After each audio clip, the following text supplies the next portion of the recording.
Today's lecture is about Detroit. This is the only time in this class we're going to talk about one city.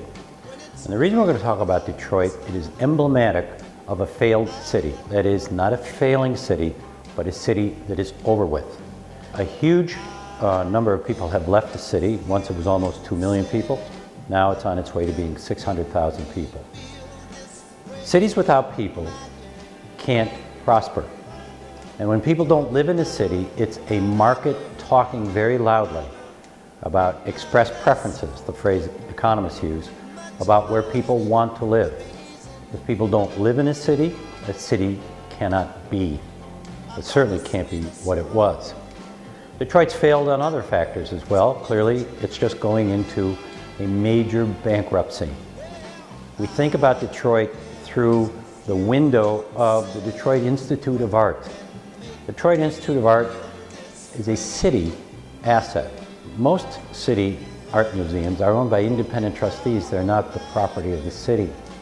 In Detroit, through a fluke executed many decades ago, the art collection and the building itself belong to the city of Detroit. Now, can you imagine this? It's estimated that the art inside the Detroit Institute of Art may be worth at least $4 billion. Why do we know this? Because at this very time, there's a contest as to what to do with this civic asset. And the reason is the city's declared bankruptcy. The city has $18 billion at least of unsupportable debt. Debt that was incurred to pay public employees, to build buildings that are already destroyed, and public employees who haven't worked for the public for 10 and 20 years. And now the question is, should the patrimony of Detroit be sold off? Now when I say patrimony, you should think about gifts of wealthy people to a city. So that when these gifts were made to the Detroit Institute, the concept, the mental framework was very much like, let's say, Venice or Florence in the Renaissance. That wealthy people made their city more beautiful. They gave gifts to their cities, and this has happened all over the United States. In one municipal art museum after another, many of the museums themselves were gifts of people to the city. The Kimball Museum is a perfect example. The Nelson Atkins in Kansas City is a perfect example. The building itself. We need only go to Washington and see the Andrew Mellon National Gallery of Art, where the building itself, by the great architect John Russell Pope, is a gift from one man, as well as most of the collection when it opens. People ennobled their cities. They beautified their cities. They gave their own wealth to these cities, just as they have in many cases to universities. These were people who thought the universities, and the cities in particular, would go on forever, and that people 1,000 years hence would enjoy their gift to the Detroit Institute of Art. Now let's go to Detroit today.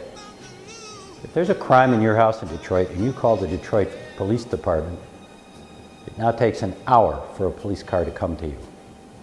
Civic services have broken down thoroughly. At least 2/3 of its population have left the city. To come to Detroit today, you would see complete neighborhoods totally degraded. Houses falling down, holes in the roof, holes in the wall. If we look at one iconic building, namely the headquarters building and the terminal for the Michigan Central Railroad, it is inconceivable that a building like this exists in the United States if there wasn't actually ordnance fired at the building. This is a magnificent building, went up in the heyday of railroading in the 1920s, a magnificent terminal, and as you see from the pictures, totally wiped out. Not only did the railroad fail, not only did the office building not have to be occupied anymore because there was no more call for railroad services, not only did the building become abandoned, but people ravaged the building, taking out all the valuable parts of the building and leave the building stand.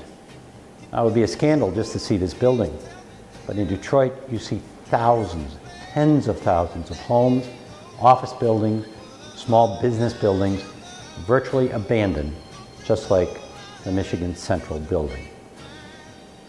This is a city that's over with, and it's not coming back no matter what politicians say, no matter what politicians hope. And the vision that somehow America owes a new future to Detroit hangs on a thesis that just doesn't hold water, that somehow America did this to Detroit. The thesis at least we'll look at from a dialectic perspective to improve our thinking is that perhaps Detroit did this to itself. Now, it's easy to say there are a lot of reasons, and there are complex reasons. There aren't simple reasons, and there is never one reason for why something either happens or doesn't happen. In the case of Detroit, people will say, well, we started to offshore manufacturing, or that foreign competition destroyed the American auto industry, or at least did for a long time. But there's many more complicated dimensions to these questions. Foreign competition would have never, ever broken the shores of the United States, but for the fact that American cars were poorly built for a very long time. And the question about why these cars were so poorly built is a very, very complicated question, which we'll go into in class. But for our preview, it's sufficient to say that the central core industry of the city was decimated. It moved. It left. Now, the reasons, as I said, are complicated, but the result is the same in Detroit and many other failing cities. The economy changed, but the city didn't change with it.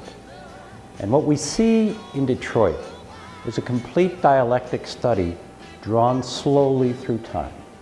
So if we were to arrive in Detroit in 1950, immediately after the war, we would have seen one of America and the world's richest, most vibrant, most creative city. It was a city of designers. It was a city of engineers. It was a city that had invented mass manufacturing. It was a city that gave the world affordable transportation, which was, in many regards, the means of complete individual freedom. And then to fast forward to the year 2013, let's say, we see a city that's been depopulated, just totally depopulated. There aren't enough people to occupy the buildings. We hear discussions of actually doing agriculture within the city's limits, destroying buildings, planting fields, as if somehow, think some theorists, that Detroit will come back as a farming city. This is the new future. It's a desperate grasping to deal with everything except the obvious in front of us. We have no theory about what to do with cities that have failed.